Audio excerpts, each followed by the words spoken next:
Hello and welcome to Film Noir. This is not film noir, this is film noir, a combination of the words film and memoir. The idea is that we're kind of making this as a bit of a memoir for ourselves to kind of revisit in the future, but we also kind of want to put it out there and share it with some people. My name is Mats, and these are my co hosts. I'm Robin. And I'm Faris. Yeah, and we are film and TV production students, or film and TV students. Pretty much. Yeah, we're basically just going to be talking about movies. As a basic intro, because this is going to be episode 0, I think the first thing we can talk about today is, of course, what this is. Referring to the podcast, basically. Yeah. I mean, we kind of already explained what it is, but yeah, it's not I mean, I kind of just quickly went through it, so if you guys want to kind of elaborate more. yeah. Yeah. I don't know if you mentioned this, because I don't really remember, but we're planning to suggest each other 3 movies each episode. And by next episode, we're going to watch these 3 movies and discuss them together as a group. What we feel and what we think, what our thoughts are. Yeah, it's 3 movies in total, though. It's like 1 movie per person. Yeah. So, should be interesting, I think, especially for me as someone who doesn't really watch that many movies, even though I love making film, I love everything to do with film, but I just kind of struggle with watching all the mainstream and even the things that are not mainstream. I just kind of struggle with that. But I still enjoy the process, so for me it's going to be definitely an enriching experience, Yeah. personally saying.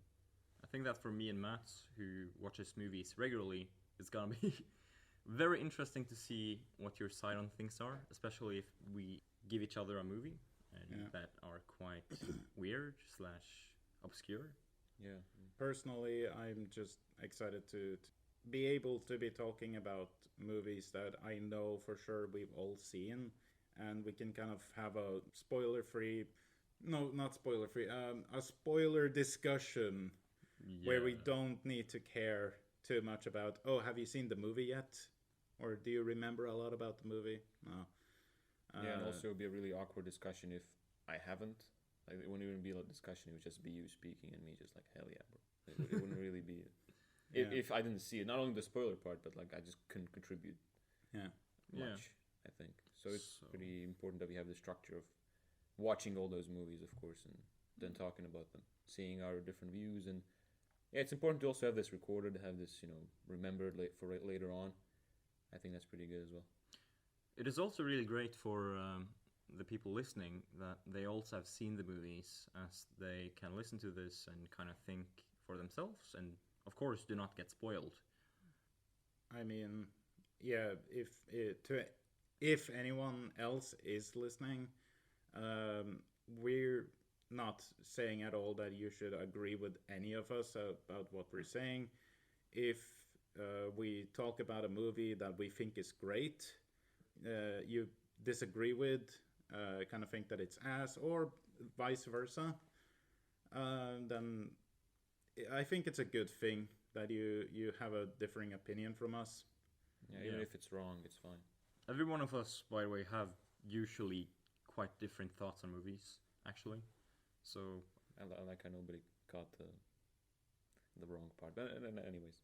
the wrong part? Yeah, I said even if the opinion is wrong, it's okay. Oh, I didn't. It just kind of went through I didn't catch that. I noticed it, but I didn't want to say anything Bro, about laugh, please. I'm begging. Yeah.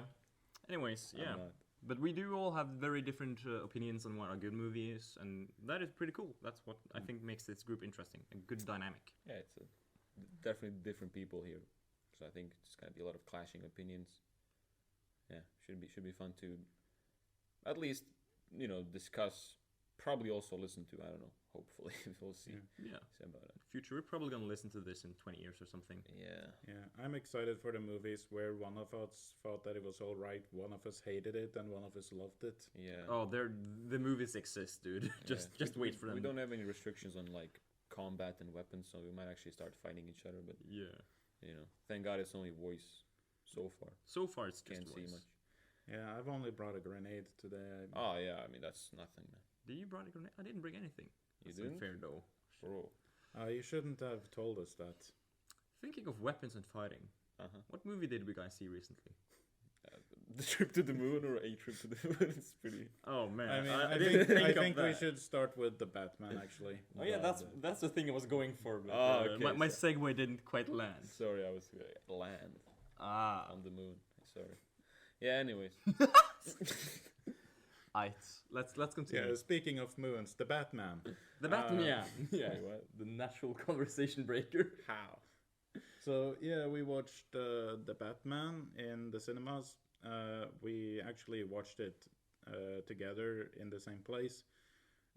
We kind of held back when we first discussed it to kind of save it for this podcast. So I mean, Each one of us is like a volcano ready to erupt because Yeah. of this. We have a lot of things we want to say. yeah. So I guess the first question we should kind of ask is, what did we first and foremost think of the movie in terms of quality?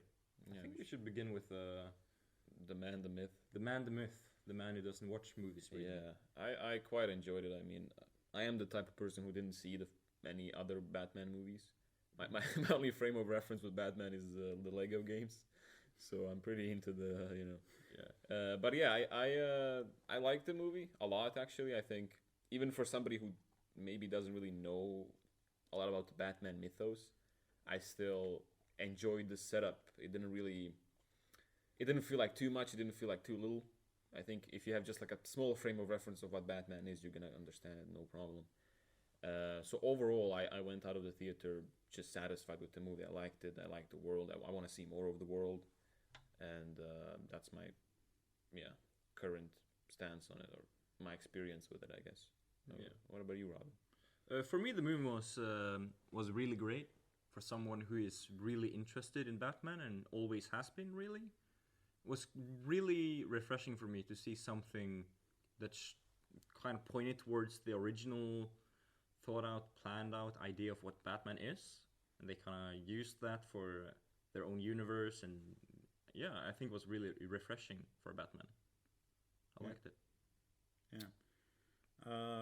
Personally, I think refreshing is the correct word to use. I haven't seen too much of the DCEU Batman movies, and the last ones I actually watched were the Dark Knight. But it was refreshing in the way that you didn't have to think that it was made too long ago. Like it's considering how fresh it is. I think refreshing is the right choice of words for it. Yeah, yeah. I think this is probably my favorite version of Batman himself, actually. Yeah. Perhaps not Bruce Wayne. Not to say that Bruce Wayne in this movie was bad, but he just kind of felt lackluster as Bruce Wayne. That's one of the things I wanted to take up also. Yeah. And, Robert Pattinson, by far, I think, did the best Batman out there. Yeah. Meanwhile, his Bruce Wayne is seriously lacking. It's non-existent, really, because we don't really have anything to do with him throughout the movie. Which, at the same time, you could also argue is kind of the movie is not Bruce Wayne or the Bruce Wayne. This is the Batman. Yeah, but Bruce Wayne is, even on his spare time, when we see him in Dark Knight, for example, he is still very smart and thinks a lot and uses that. Yeah. I feel like when the second Batman, aka Robert Pattinson, takes off his mask, he becomes this jelly that kind of is very vulnerable and like, don't hurt me, don't hurt me. And it's, I know it's like the mask on makes him a hero and whatnot, but I don't think it fits him, personally. Yeah. I mean, my frame of reference again is like Lego Batman, so like it's better than that. I can tell you that. Yeah. Nothing beats Lego Bruce Wayne. Bro, Lego Bruce Wayne. Was he even a good fighter when you chose him? Gee. I think like if you double jump, he like does the roll thing. Like, he was Oh like- shit! Oh, yeah, But yeah. in the Batman, he didn't double jump. Really? Yeah. In the Batman. Oh, the Batman. Oh, the Yeah. Batman, yeah. He The never movie, double yeah. jumped. He didn't. Shit, that's a big flaw. He never. Never double jumped in the movie. Bad movie. Shit. Bad movie, guys. Don't watch that. No, but what do you think of the Bruce Wayne himself? The thing is, like, again, I don't really. I heard this argument that Bruce Wayne is meant to be a really separate character from Batman himself, and the reason for that is that people don't suspect that they are the same guy. Yeah. So he always acts like a billionaire playboy type of dude Yeah. out of the mask, and then with the mask he's serious, gritty, and all that. And I get that, and I respect the opinion that people have with. It doesn't really seem like that in the newest Batman because he's kind of just depressed and edgy both, in even with the mask and without the mask. But I just take it as a different take, and I think it's pretty close to the way Marvel deals with its characters, where the personality usually stays the same, whether it's a mask or whatever, power activated, it's still the same person. I think maybe that's what they tried. Maybe they didn't want to have this different Bruce Wayne. Maybe didn't serve the story. It wasn't what they were trying to say. So I don't personally mind it. Maybe it's the weakest Bruce Wayne. I wouldn't know, but I didn't mind that. I didn't even notice that at all. I didn't care to notice that, to be honest. No, you'll probably find that out in the future if you decide to watch any other Batman movies and kind of feel yourself what it is. Yeah, but the thing is, this is a different take. So it doesn't Yeah, really, this is a different take. doesn't really matter if it changes my opinion that it should be like that. It's still, Yeah. A reboot of the continuities. Yeah. In my opinion about the Bruce Wayne, it's not like I'm not against the Bruce Wayne in this one because he's different from the Batman. Because yeah, that is it's a good point that he should be different from Batman. My problem with this is just like he's not an interesting character. He's nothing. Yeah. Well, Like he did bring something to the table when he got told that his father got killed and his father actually killed someone. Yeah, that's for the most part what I think of when I think of Bruce Wayne in this, because that is him at his strongest Yeah. and most interesting. But it's it doesn't make up for the rest of the scenes where he felt really lackluster. But going a bit back to Batman, because again I think Batman is the strongest Batman in the Batman. Yo. That was a weird sentence. Out of all of the Batmans that I've seen so far, I think the Batman's Batman is the best Batman. At least that makes sense. Yeah. The first thing I said. You said it when you said Batman. Yeah. But the reason why I love this Batman so much, I think you already said it, that it kind of goes back to its roots.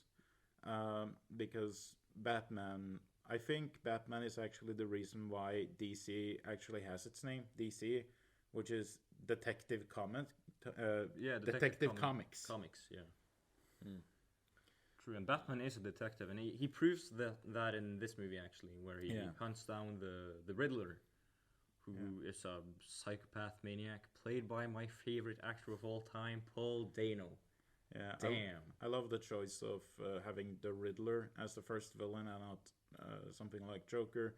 I don't think Joker is bad or anything, but is so overdone. And if you want to prove immediately that you have something unique, don't go with the Joker the first. Don't.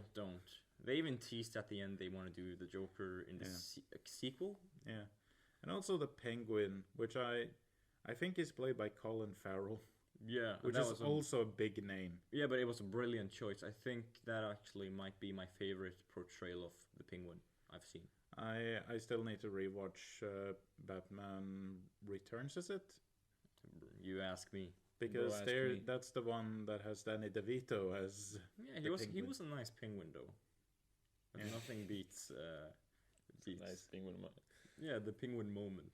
Bro, yeah. Again, for me, it's like I don't. Not only do I not care about it, but I think the movie was just not trying to separate Bruce Wayne from Batman, and I think it just didn't do that. And I'm not gonna criticize because I see them as the same character. That's what the movie's trying to tell me.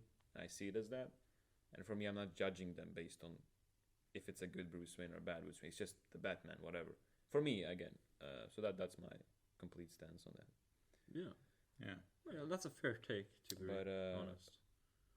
Is there anything else on the schedule to discuss about the Batman, or can we add things. I mean, we didn't really talk a lot about the plot yet. No. Yeah. I mean, I guess we can talk about the plot first, and then we can move to some Car criticisms. Yeah, there's a car in the background. Some maybe nitpicks and stuff, but maybe first the plot, and then Let's just begin with. Do you know what a flaggermouse is? no. A bat, I mean. Flaggermouse is a bad translation from Norwegian. No. A bat is an animal. And combine that with man, and you get Batman. So that's pretty much the first thing you need to know. Second thing is, he's a superhero. His parents died, and now he's for vengeance. And that's how the movie opens. Vengeance. Except maybe the Riddler kill, which is pretty cool. Yeah.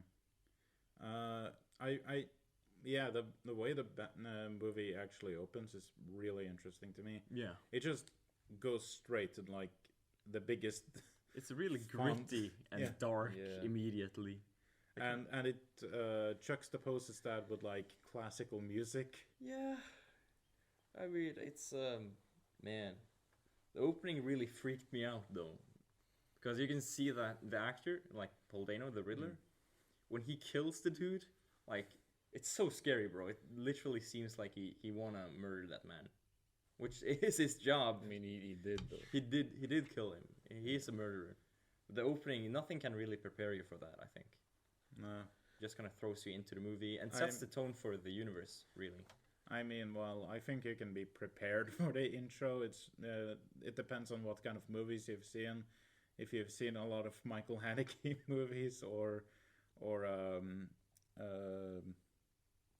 what are some other names? Yeah, I feel like if you've seen, I guess, Lars von Trier movies, or like really disturbing movies that have that kind of tone, then I think you can be prepared for that. The thing is, it's the Batman we're talking about, and Yeah, you come with the superhero comic book the expectation. You know? the thing about it is that I was not shocked by that actually. No, I wasn't shocked, but I mean, the thing is, when you sit down to watch a Batman movie and you get this real dark opening, Yeah. and I mean real dark. I haven't seen Batman dark in that sense before. No. Kinda, I'm gonna stand by my stance. Nothing can prepare you for it, even if you've seen 1,000 Lars von Trier movies. Bro, has he made 1,000 movies? My point stands. Anyways, let's continue with the plot. We didn't even start, bro. You were going on a tangent with like a mouse or something. And Oh yeah. Batman. If you don't know who he is, look Bro, him up. He's a please. superhero. Just a quick thing. We are, at least me and him, are Norwegian. Me and him. Yeah, Me and Robin. Me and No, Robin. Mats and Robin, Norwegians. Faris, you are. Bosnian brother. Yeah, so he's the boss. So to the Baby. Bosnian baby. fans out there, it's pretty cool. We have a train in the background if you hear. We're Bro, cur- shut up! Like what's? Our current What's that location all is at school, and nearby school is a train track. So this room is pretty quiet. So we figured it's brilliant. But then when the train comes in, I mean, we could close the windows. Nah, no it way. doesn't help. It doesn't help. Can't do that. Yeah, anyways, the plot. Yeah. So the Riddler. You sure you want to do it? You sure you want to do the plot? Right. No, I'll give you the honor. Just don't go on a tangent. I about will not go on a tangent. Latin names No, for no. mouse or something. Okay, so quickly about the plot. The Riddler is taking down a lot of political figures that he has kind of figured out are actually corrupt. He kind of makes a statement to a lot of the citizens, and he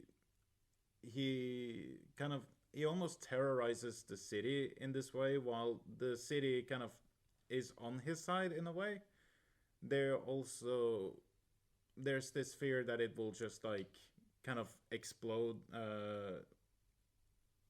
I don't know how to say this. Like, I don't think explosion is the right word, but there's this question of like what will happen to the people of the city once they have no trust against the authorities, I guess. Right. Did you want to say it differently? I didn't want to prevent you from speaking. I was just No. I keep just on the right wanna. track. I just want to add in the fact that while the Riddler is killing politicians, he also keeps in contact with the Batman, as his letters are scattered all around the crime scenes. And Batman goes then for a kind of goose hunt, I would say, or a duck hunt or something, to catch the Riddler in the end, which the movie's plot basically is. And while under this goose chase or hunt, the Batman discovers a lot of secrets about Gotham, really. Yeah. I mean, when I said the plot, I was not thinking thoroughly about how I should structure it. It was just a lot of build up to what the plot was, and I was just like, okay, let's just get to it. No, it's fine, it's fine. We still have a lot of minutes left. Not really though, but anyways, Or that's at the least plot. More than 2 minutes. Yeah, at least more At than least two. more than two. Bro. Anyways, Yeah, I mean, I don't need to say anything. I mean, that's the plot, guys. There you go. You have to see the movie after this. You already heard everything. yeah. The plot Yeah. has to offer. Surprisingly dark for Batman movie. I will agree on that. Yeah. It's just the beginning wasn't really hard hitting to me though. I think there's a couple of instances where you can feel that they might have been toning it down a bit, or I don't know, maybe it was the intention all along. But I just have a feeling there were certain points where I was like, okay, it's getting a bit too dark for a Warner Brothers Batman DC movie. Let's just kind of pull back. I felt the same actually. Yeah, I felt that with Bruce Wayne's parents not being blamed or not being in the wrong, and clear like they got their name cleaned, which I think removes depth from Batman's character. I mean, I was rooting for that because I love the Batman. I love his. I want him and his family to be clean of all that as a human being, but I think it kind of removes depth for you to say no, they were all good all along. It's just like, why though? Like, can't they be bad in one of the iterations of Batman? I just felt like it could have been a good chance to do that. Like, okay, we live in a corrupt city, even they were corrupt. Yeah, but that also is one of the things I wanted to point out. Or not one I wanted to point out, but you remind me of Batman's father actually got a journalist killed, right? Isn't that kind of... I would say, I think Batman's father is a bad guy, even No, though he his didn't- intentions... He didn't get him killed because he said, "Let's kill this guy." No, his He intentions... didn't have that image in his head at all. No. And we purified his name so far that he's just a good guy now. Yeah. But I think if they didn't mention the fact that he didn't want him killed, it's like, or maybe Alfred was just defending the name for no reason. Yeah. Who knows? But I just think like the way it was portrayed kind of felt like they were like, no, we can't do that to Batman's father. We have Yeah, to keep exactly. it, this Jesus figure. If we're going into criticisms, I kind of have a when that car chase scene between Penguin and Batman was happening, I was actually starting to kind of zone off and just be like, starting to kind of have conversations with myself about this movie without paying attention to what was happening on screen, because like it was just a whole lot of almost nothing in a way to me. Yeah, it's just a CGI. Nothing you haven't seen before, to say the least. Yeah, I feel like they could have cut it down a bit. Yeah. I felt like it ran a little too long. I'm not sure what to think of. I haven't really sat and thought about it much. I liked the action of it. It was a nice bump, and because the movie is pretty slow, Yeah, I liked the bump. But I think also the whole thing with Penguin kind of led. I mean, it didn't lead to nowhere. We did find out that it wasn't him who Riddler was referring to, but still, though, I felt like they just kind of put that in because they also felt the movie was slow, but it didn't really lead into anything meaningful. That's how it felt to me. Like now when you say it, like it was a bit just like boom chase. But I don't know. I don't have much against it. It's just I feel it was a bit. Yeah, it makes you want to doze off for a second. I mean, there are some things in the movie that makes me want to think the same thing, because some things don't really make any sense in the end. Like, you could have deleted this without any consequences. And for me, that part of the movie is actually Catwoman. And I mean, you told me this earlier. I don't agree. Yeah, I know. But I know that the thing with the Catwoman is she's kind of like this tension of love or something for Batman. And it's cool and it's what the normal Batman movies have done before. But if you have deleted her, a lot of the things with her would have been gone, basically cutting down the movie with possibly 45 minutes to an hour. And in the end, they don't really have a meaningful ending. It's more like, hey, they have this tension still. Let's separate ways now. For me, it's nothing really. I don't know if I agree or disagree with you yet. I need to think a little bit about this. But I would say keep in mind that I'm assuming this is the first movie in the franchise. Yeah. So they may be setting up to something with Catwoman still in the next movie. So True. but yeah, I guess I could agree in terms of them possibly cutting down on the movie a bit because It is a long movie. Yeah, it it is is. 3 hours. I just like before it goes into the length discussion, I would just like when it comes to the Catgirl itself, my argument for like why I disagree she should be removed is like is that for me at least she is kind of this representation of what happens, what like we kind of get this insight of what actually happens in Gotham. We have this character who knows a character which gets killed. True, that's actually a we, really good and argument. we have this sort of personal relationship with someone. Like if it was like, yeah, a lot of people get killed in Gotham, like okay, but we don't really see that. But I think with Catgirl or Catwoman, sorry, and her what was her name again, Annika, Yeah, Russian friend, and also her mother and all that story, we kind of get this perspective. and notion, and we see it as well that okay, things are not good in the city. Things are really bad in the city, and we feel it as well. True. So that's why I think she was important. But yeah, the length, if you want to discuss that, for me that's a different issue. No, but I just wanted to drag on then. What if we just deleted we can't really delete that either.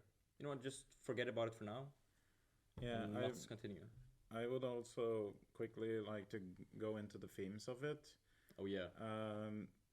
Because clearly one big theme in this movie is childhood and like growing up as an orphan, and I think you should also consider Catwoman's case because she's not an orphan in a sense because her father is still alive. Like she's at least not an orphan because of dead parents. Yeah, she did become an orphan, right? Like, Well, her mother died. Yeah, mother died. Her or father. orphan. Does that mean that or Both of the parentless? parents are Yeah. dead. Yeah. Okay, well I'm assuming she got adopted then, or No, her father was what's his name again? Like the main I don't know, but he worked in the club, didn't he? I don't remember Falco. Yeah. Falcone. Falcone. Yeah. Such a bad It name, was dude. his daughter. It was Yeah. his daughter. So forgettable. Yeah, I Anyways. know it was her daughter.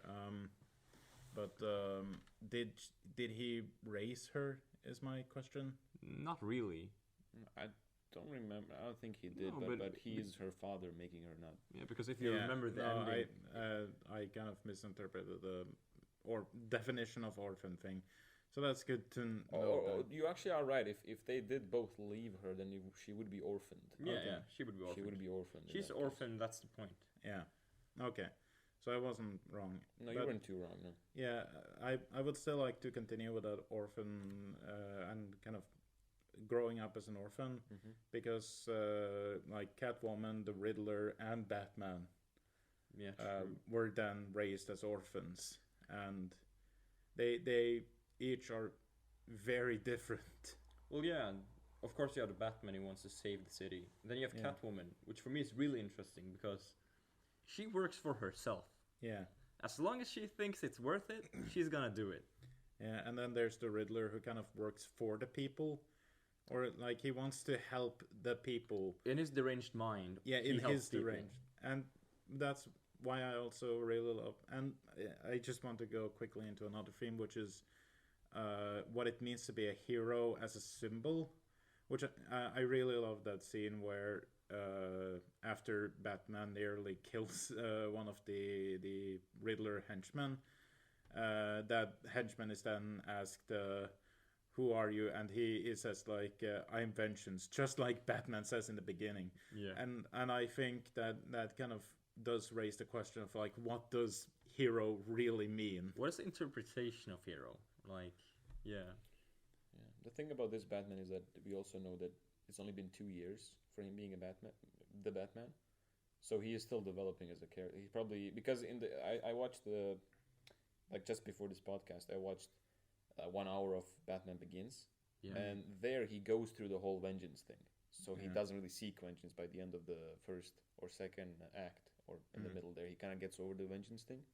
He learns that he's not after vengeance, he's after justice. Yeah. But in this movie, he doesn't learn that, or he's maybe confused by it, and it's not done in the same way as the first Batman Begins. Yeah. But that's also a thing, because if you look at Bruce Wayne without the mask, he's really unstable. Like, he doesn't know where to do with himself. Yeah, he didn't have the whole backstory that he did before. Yeah. It's kind of expected, I guess. Yeah, yeah. Well, it kind of makes putting things into perspective, you know. As long as he has his mask on, he kind of has this drive, I would say, for vengeance. Yeah, he still didn't really fully learn. Maybe that moment that you said, I'm like when the bad guy said I'm vengeance, maybe that was when he learned, okay, maybe vengeance isn't the thing I'm after. Yeah, which I like, and it's not just what it means to be a hero as in terms of vengeance. I mean also in terms of being a symbol as a vigilante, you know. Yeah. Because that's what the Riddler is also aiming for, and it feels like he's kind of taken up, like he's kind of studied or learned about Batman, and kind of used him as an inspiration.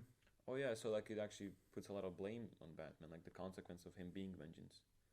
I feel like you can at least interpret it. Yeah, no, that's a great way of it. I didn't really think about that. Yeah. It's a great way of it. I think also to kind of sound smart for a second. I mean, that's what I've been trying to do. Yeah, but it's been working though. Like there's always how do you be smart after somebody's already been smart? You know, it's kind of. Bro, I'm just gonna stay dumb though.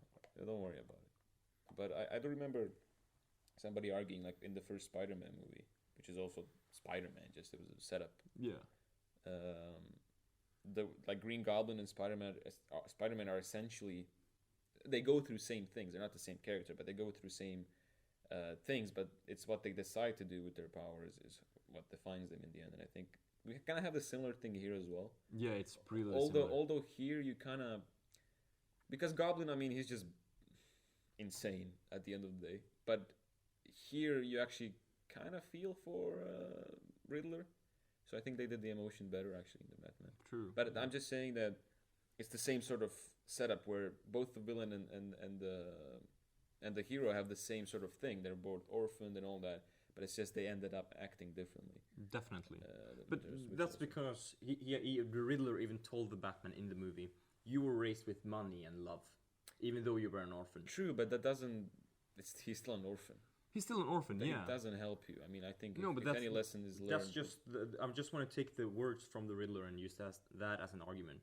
Yeah, but like you know that it's not true. Yeah. You know that there's rich people who killed themselves in the end because Yeah. they were still sad. Didn't really help them. So, but you kind of get to understand at least Riddler, which I think was your point. Yeah, but Even though he's probably not right. I mean, morals are up to debate. no, I actually believe the Riddler is somewhat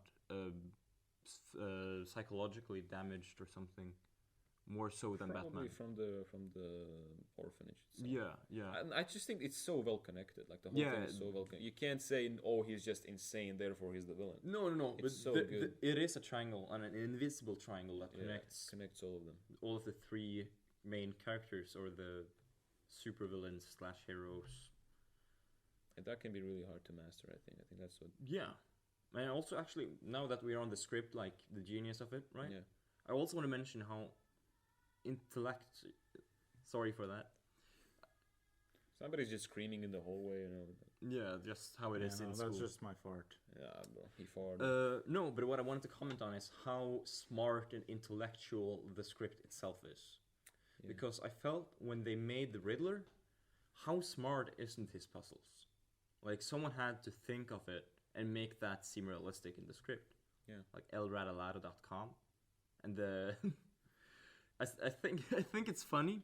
It's pretty morbid, but if you guys remember the USB stick. Yeah, the thumb Bro. drive. Yeah, God. the thumb drive. It's cynical as The hell. thing is, but- these movies are really hard to write. I remember watching this video about Sherlock Holmes. Yeah. And like, why isn't there the third Sherlock Holmes? It's just because they just can't write the script anymore. No, it's hard. It's really hard. It's really hard to like, especially to outdo what you already did. Like, and that's what I already said. Making a sequel to this movie is gonna be a hell of a job. Yeah, but this movie is such a political, right, and smart job. So I suspect that the second one isn't going to be that intellectual. I think it's gonna be more. That's what I'm scared of, actually.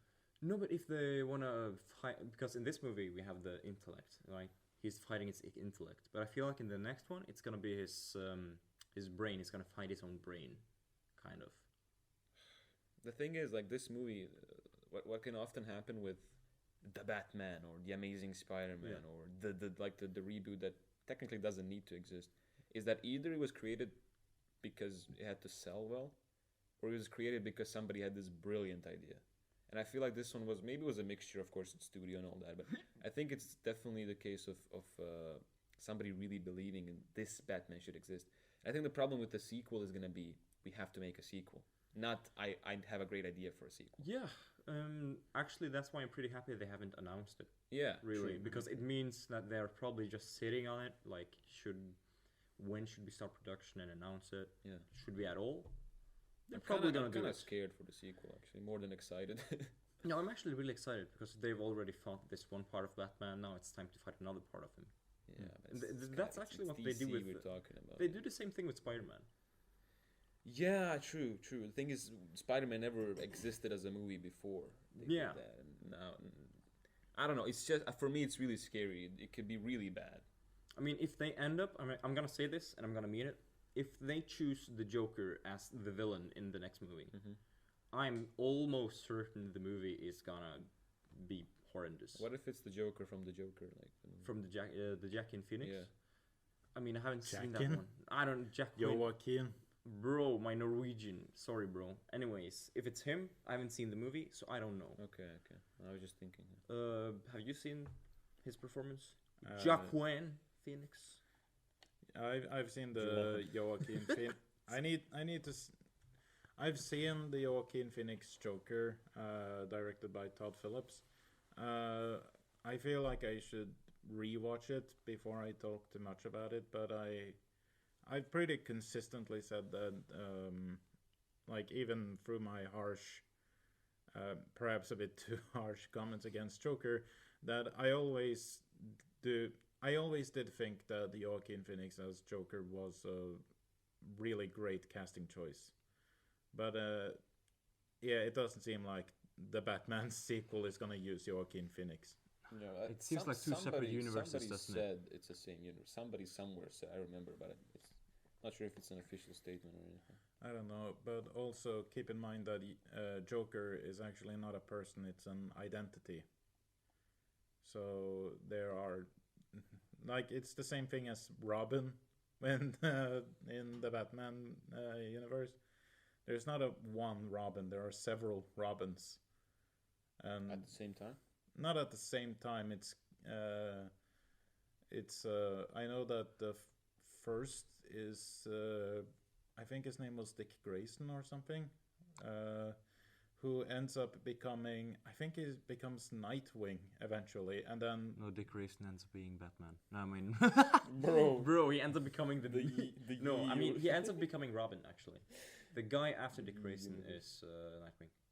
no, but Dick Grayson becomes someone else. Like, he doesn't just become Robin; he becomes Robin and then becomes someone else. Nightwing was previously a Robin, and I think there was one who was also called Red Hood, who is also a previous Robin. Red Hood is actually kind of interesting because he disagrees with Batman and I think it was Red Hood at least, who disagrees with Batman and believes that the criminals should actually get killed. But why are we talking about this though? No, I was thinking the same. I think Yeah, just, I don't know. yeah. I mean, you started it. You No, I brought up didn't. No, Joaquin Phoenix. No, I brought it up actually because. Oh, yeah. But still, even if it is different iterations, I mean, it still can be the same Joker. I mean, I don't understand. I was just gonna ask you if you think the Joker universe is something that looks like the new Batman universe. I mean, Gotham at least. Gotham. Got him. Gotham. Gotham City. someone has to protect Gotham City. Got it. City. Yeah. But, Anyways, they have I- similar tones, or What again? do the Joker and the Batman have similar Oh universes, yeah, cities? I don't think so actually. At least like the moods of the two movies are kind of different, but that's because and again I need to rewatch Joker really, but it's Joker feels more like the city almost feels like it's in some way distorted because of his broken mind, you know, like Yeah. We see so- the movie through his perspective or something. yeah, it's pretty from his perspective. Yeah, I get the vibe from that everyone is hateful, and I haven't seen the movie. I don't know, but Yeah, again, I need to rewatch it, but I wanted to say a few other positives of the Batman, which we haven't really talked about. First off, I think I enjoyed myself most with the movie whenever the Riddler was on the screen. well, yeah, he is for me also the height of the movie, Yeah, and actually I want to The mention highlight, right? the highlight. Yeah, yeah, I mean there are actually some characters which in the movie that for me when I saw them I was like, oh yeah, this person exists. For me that was Alfred. oh yeah, Hitchcock.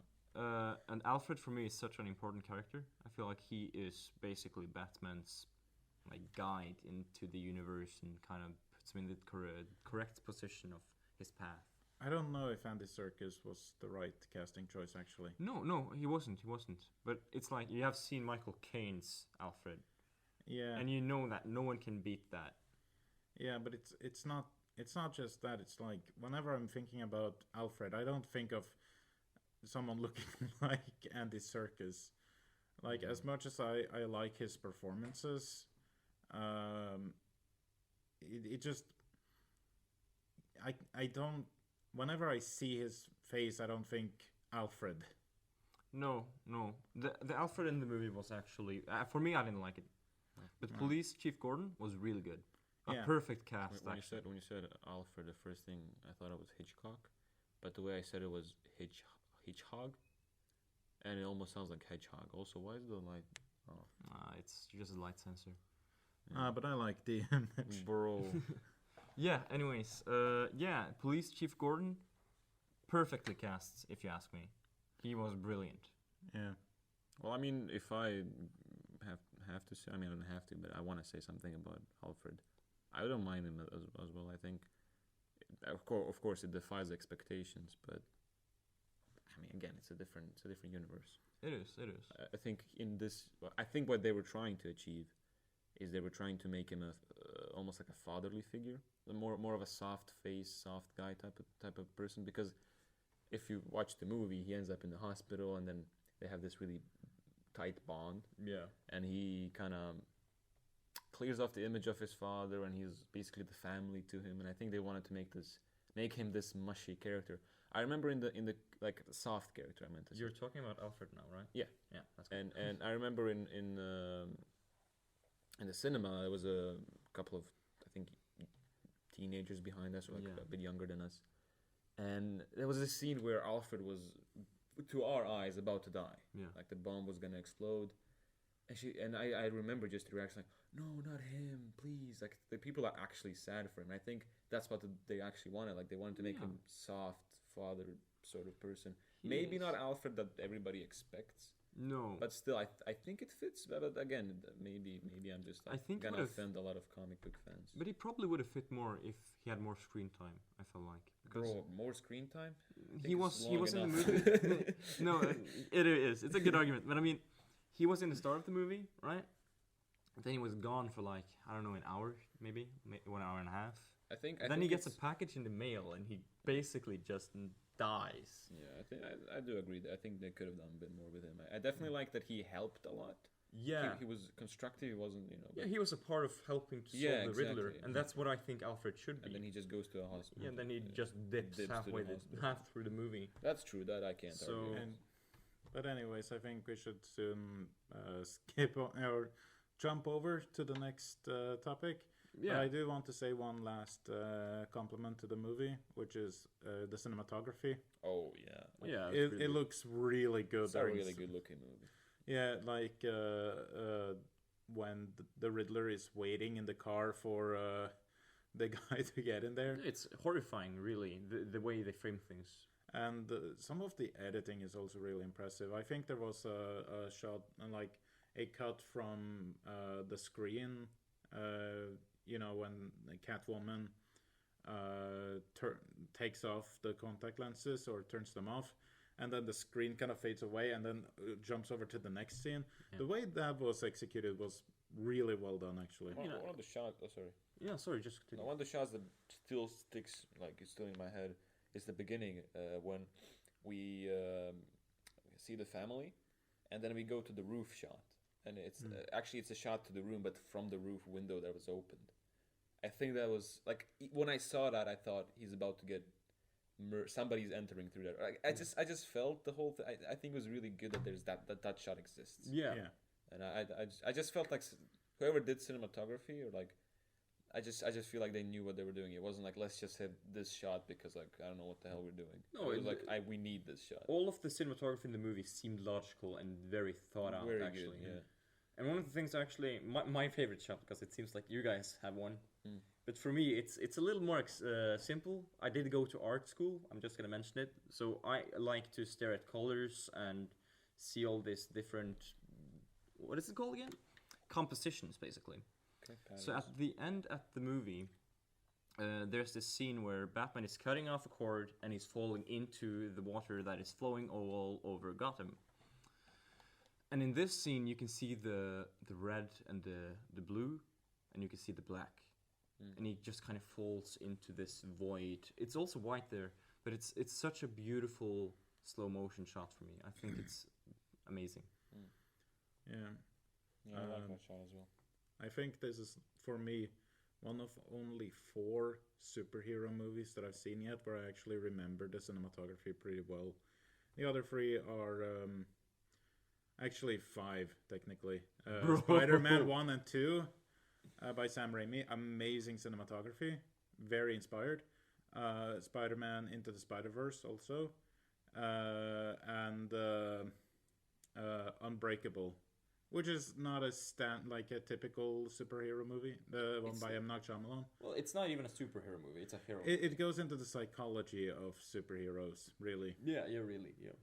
So, and that's a movie that I'd also like to discuss if we get the opportunity to continue. Yeah, I think when it comes to this movie, we discussed everything important there is for a student to observe. I think it's pretty satisfying. We could even go further if you want. I mean, there's so much, but I think it's I a think 3-hour-long movie. we It's don't want to. really long. It's already 45. I think. Yeah, I know. We're gonna cut it, but to just summarize, it's a good movie. Watch It's a really it. good movie. I thought about it. I was thinking if I should lower it, because originally I gave it an 8 out of 10. I was thinking if I should lower it to a 7, but you know what? I think I'm I'm satisfied enough to give it an 8. Yeah, I don't do scores, but for me, it's just a good movie. I tend to not give scores if, myself. If it's even. like if you're into even if you're just into movies that don't treat you like a dumbass, like a dumb Oh person. fuck! Can I just mention this one thing? Yeah. You remember Police Chief Gordon? Oh, right? that I still. Oh man, I don't agree with that. No, I know you don't, but I feel like he is a character, right? He's really good, but then he has these moments where he's like, okay, the audience is dumb, so I'm just gonna tell everyone what's happening. It's I don't like when movies does that. Yeah. when So what Robin is referring to is the scene where a move. Gordon literally says he's choking her. No, it's as if we didn't hear it. No, it's a girl getting choked through a phone call. We can't just hear the death and the right. We don't see anything. And Gordon's reaction in the silence, the silence for me is a suspense, right? We hear this and we're like, oh fuck, this is so much. And then Gordon is out of nowhere comes in with he's choking her. And he does that a lot. He actually reads let me just, signs. Personally speaking, I actually did not know he was choking her. You didn't. No, I didn't because No, it was. but it doesn't was matter because you knew she was dying. No, but it's important that he's choking her. That's a plot thing. True, it is. Later on, it's a plot thing. So I think they were like, should we not? And there's like, screw it. A lot of kids are gonna be watching this, or Kids should young, not be not watching kids, this. or young adults or whatever. Yeah. Let's just fill them in, or even parents, True. who are not into movies, they don't get cues and stuff. Of course, you can argue why should it cater to them. It doesn't need to. Maybe it would be more intelligent if he didn't say that. But I just think it's a completely human reaction to say, "Oh God, he's choking her." Right? I don't see much wrong with it. No. I know, but I'm sticking with mine. Yeah, because that's fine, I that's feel like it's bullying the audience and calling them stupid indirectly. I don't have much to say about this aside from I think I'm leaning more to Robin's argument, and also you got a lot of cats here. What about the one? Bro, don't mention that. Anyways, Well, I wanna mention one thing. Though. Oh, Just this movie is good. no, just before, it's a good movie. It's a good but movie. The way the script was written, I have to say, like, there was a couple of moments I actually cringed at the script. Oh, yeah. Specifically when they kept repeating Jesus. Oh, yeah. Jesus. Oh yeah, people noticed Lord. that. Oh, yeah. like, God. is there nothing else you say when you're surprised? Like, is Gotham just like this uber religious place? I mean, I'm not offended because of that. I'm just like it. When you write things, there's like a rule that you shouldn't keep repeating these things. Yeah, you know, it it's did just- become a bit repetitive. Yeah, it's I also noticed that actually. I just thought of Noah Baumbach. I was like, he tends to do this. But it's like it's Yeah. different people having the same but reaction. thi- It this- feels like somebody didn't know. Yeah, what but to write. I agree here. This is not a Noah Baumbach film. This Yeah. is a Batman movie. We can't just have Jesus. Yeah, like you have Batman saying, I think at one point, oh, like you have the. Did he? Everybody, I don't know, but everybody Yeah, seems to be saying, yeah. "Oh Jesus," and it's like, damn, bro. "Oh No, he did. He did actually. I remember that. Or he said like, "Oh God," or yeah. Oh God. But yeah, I think we should just jump over to the next movie. Conclusion: good movie. Watch it. Yeah. Yeah, 8 out of 10 from me. Mats, what did you recommend us? Well, I mean, yeah, this is actually I did actually recommend this. Oh, bro, I I recommended forgot. this. But yeah, I was thinking, seeing as the Batman is from 2022, which is actually a pretty neat year when you consider that that's exactly 120 years after 1902. I was thinking I might as well recommend a certain well-known movie from 1902 called Iconic movie, actually. iconic movie called A Trip to the Moon, directed by George Méliès. Méliès, Méliès or Méliès. something like that. a French guy, basically, Pretty cool guy. inspired by Jules Verne, I believe. But I'm just really curious right now. What do you think, Faris? I was gonna say I'm be straight with you all. I'm gonna be real for a second. I don't know, man. It's like I was really impressed, and I think the main thing I can get out of it is like, look how far we've gotten, bro. Yeah. Also, just how did people do the like? He was a magician, I think. Like basically, at Yeah. least in the movie At sense. the time, it He, seems like the wizardry. effects were it was a wizardry, and I think it goes to show that movies are actually not meant to be reality; they're meant to replicate reality. Yeah. They're meant to Yeah. reinvent the reality. And I think it's a good thing to have that frame in mind. It's the way they did special, and I wish we continued on the tradition of special practical effects. It kind of makes me long, even though it kind of looks silly at times. It makes me long for the era where things actually had the weight to them. Yeah. Like yeah. now, a lot of the times, even though I'm a big Spider-Man fan, like for example the Tom Holland version, I mean, he straight up looks like a video game half of the time. Because even though they filmed him in the suit, he was there, but they hadn't felt the need to just CGI him or like why. I just felt like we're going overboard. I think CGI is good when we use it for like either something that's way too hard to achieve, or for example when an actor can't be there, so they have to like green screen him or something. Whatever, I that's fine. But like, why do we use it for stupid things? I felt like when watching this movie, I just felt like it's so good and refreshing to see practical effects. But when it comes to comparing it to the Batman, I don't know. I don't think we should compare it to the No. Batman. Yeah. It's quite like It has comparing a moon in it, and Batman has. You can't really compare a cat to a lion. You can. you it's can, brought yeah. the- Listen, what my idea is. Why would you go for that? That's literally What do you want a puppy the to a cheeks lion? analogy, bro. No, my point being, a cat is like a tiny tiger. Oh my god. Basically saying the moon thing is like a tiny movie compared to the Batman, which is a beast. I wouldn't agree though. I think it was a beast in its day. Yeah, in its day. True. I think Yeah. that's also comparable. One thing I wanted to say about one thing that I wanted to say about A Trip to the Moon is like because I've seen a lot of old movies, and it really did strike me when I watched it again. It's like this movie is very, very unique For its time, even. for its time, and like even today, like if we just look away from the fact that it's from 1902, if a movie was made with a style that had, it would be so unique. Like I would actually like to see that, because this feels like a mix between theatrical, like I was actual gonna- theater, Yeah. along with like actually taking the opportunity of, you know, cutting and creating a more cinematic work. Yeah, I was gonna mention that actually, that the whole movie is basically a huge theater, Yeah. and they're going to space, and one of my favorite scenes in the movie is when they are on the moon, and they're looking towards the Earth, and they're like, On God, for real? "Shit, there's the Earth," and the camera pans up, even though it doesn't. It's basically the background Or moving. the background Yeah. pans Yeah, up. it pans up, and also the things that are behind them that represents rocks go down. So it Yeah. kind of shows that the moon is spinning around, and it's Yeah. so well thought out. Yeah. I was like, damn.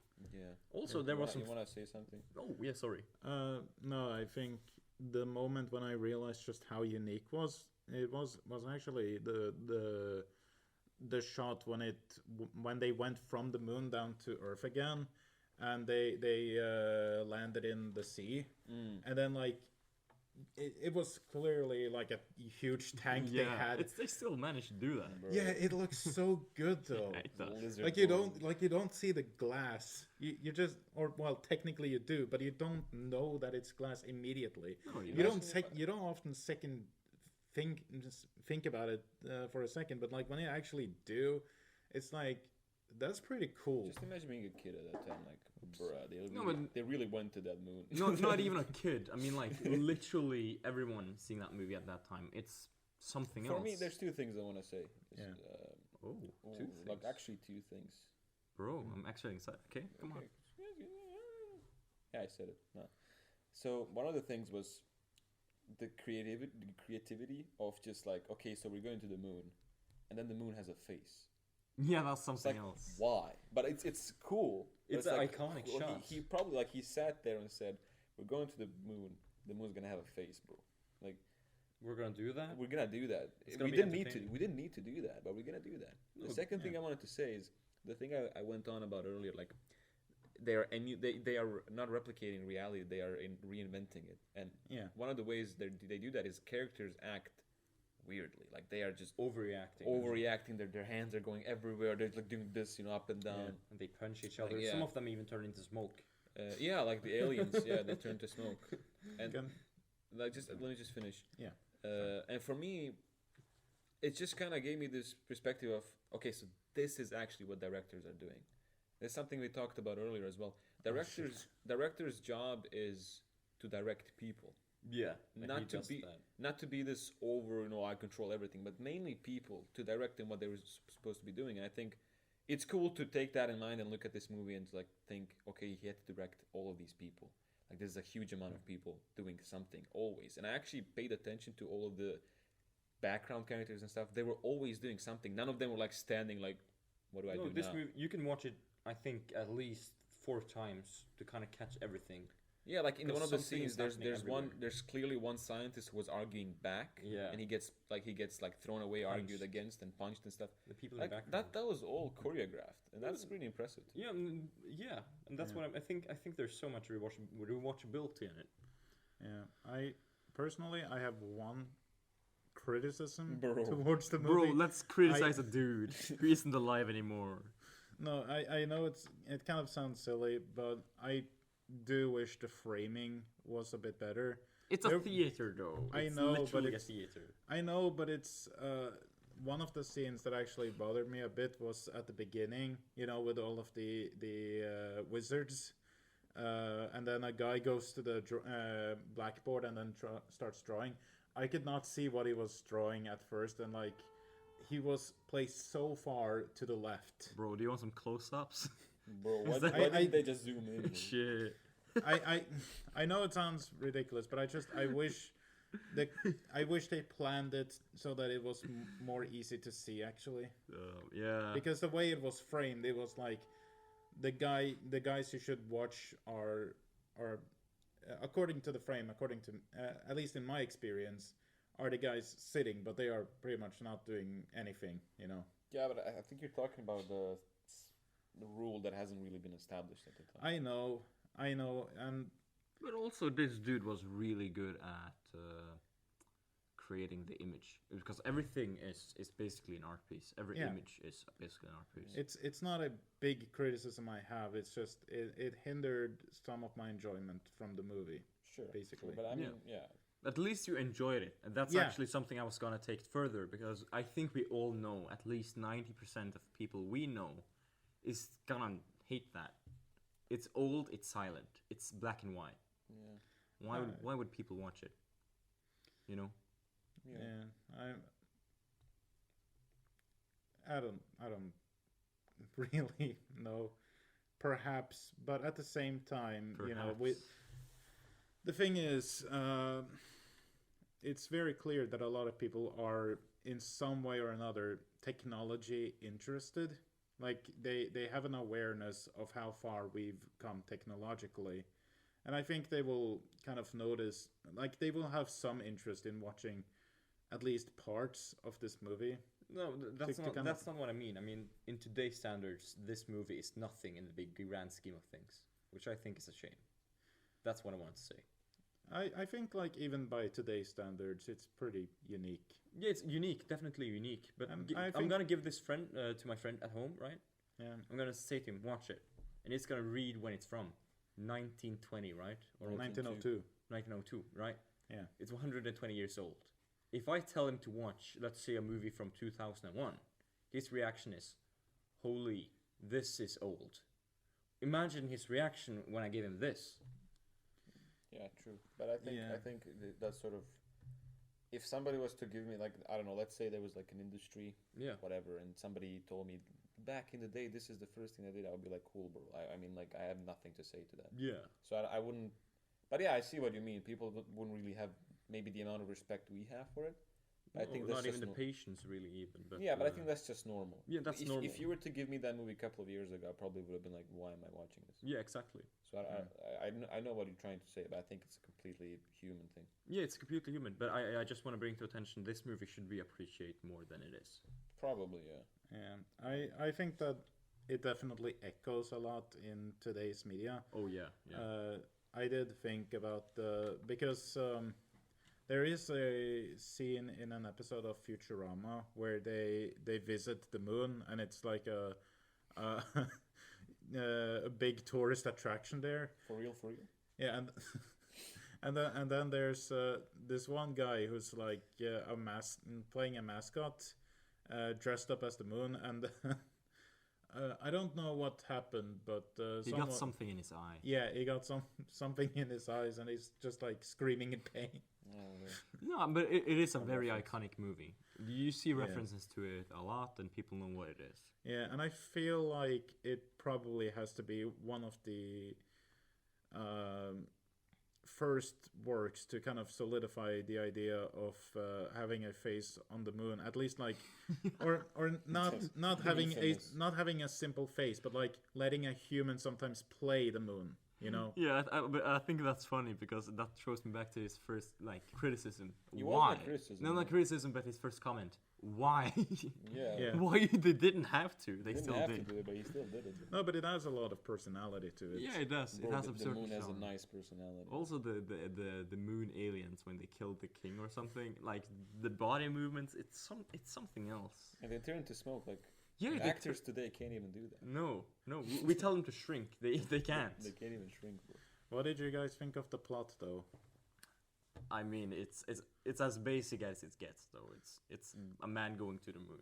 I feel like it's a plot of its time. I don't know if they were going to, if they made a movie like that today. I don't know. It seems, it kind of reminded me of colonialism in some ways. What do you think of the themes, Mats, of this movie? Some dark Wait, you themes. remind me of colonialism? What does that mean? No, What like even is colonialism? colonialism, you know, with the No, I know what it means. You don't? No, I don't. Okay, sorry. Go on. you know how the Britons and the French were like, Mm. there's a lot of there's a lot of continents. Do you There's mean a, colonizing? Yeah, colonialism is yeah, concept. Colonization? Kolonisering? yeah, that's colonialism. Cool. Anyways. also imperialism. Colonialism is the bigger term of it. Yeah, it's a concept. Yeah. Bro, I don't even eat carrots, though. Go on. Yeah, I don't know. I'm not saying for sure that it's colonialism, but I'm saying it almost reminded me of that in some ways. Like we go to the moon, we kill the king and take the land. Yeah. Yeah. Bro, Yeah, they like didn't they even take literally the had the land. king. Yeah, you know. true. Bro, true. do you remember how they didn't get land? By the guy hanging from the rope after a spaceship falling back to Earth? And then also there's the fact that they literally get like a statue because they went to the moon and also killed the king up there. It could have been a subtle criticism to colonialism, actually.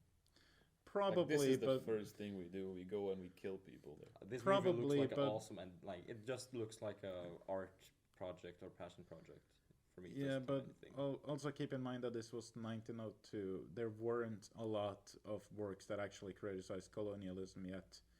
There were some. Name Hearts one. of Darkness criticized colonialism, but I think that was one of the few ones that did that.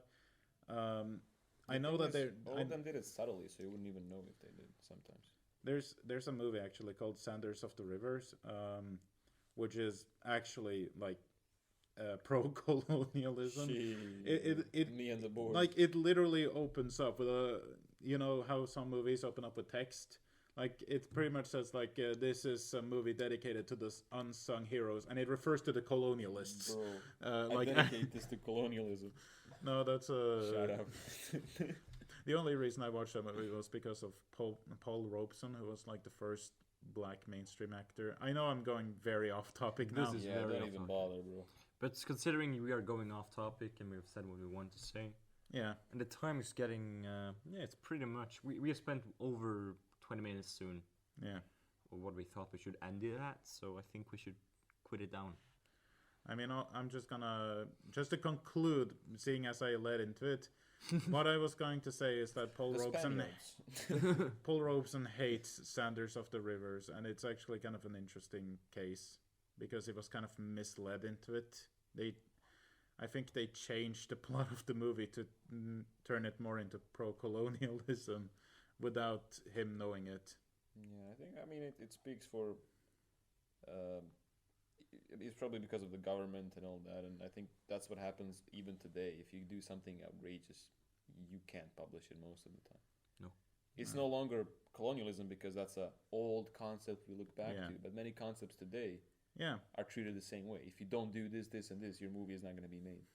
yeah. And I think that's a different topic. We should. That's Yeah. a different. Oh yeah, before we quit, actually, the movies we are gonna recommend each other. We should probably mention that now. Yeah, technically we've already recommended the movies to each other, like last week. Yeah, But, you've seen both of them. I haven't seen a single. I've one seen all of them Yeah. actually. 3 But times probably. on repeat in the background. no, but seeing as we haven't really mentioned it in this first or zero episode, Episode 0. yeah, I guess we should just mention it again. Like my recommendation for the next episode is going to be A Bug's Life from 1998. Yeah. What's yours, Robin? Mine is Midnight Cowboy. Something 19. 1969. Hey, please don't take this away from me. Forrest? I thought of something a bit more different, or a bit different. Tomb Raider from 2018, I think. I think it's an interesting thing to discuss. Yeah. I haven't seen it either, so it's gonna be a surprise for me. It's not like I'm a big fan of it or anything, but there's a reason I suggested it. Yeah. I guess I should just quickly mention why I recommended Bug's Life.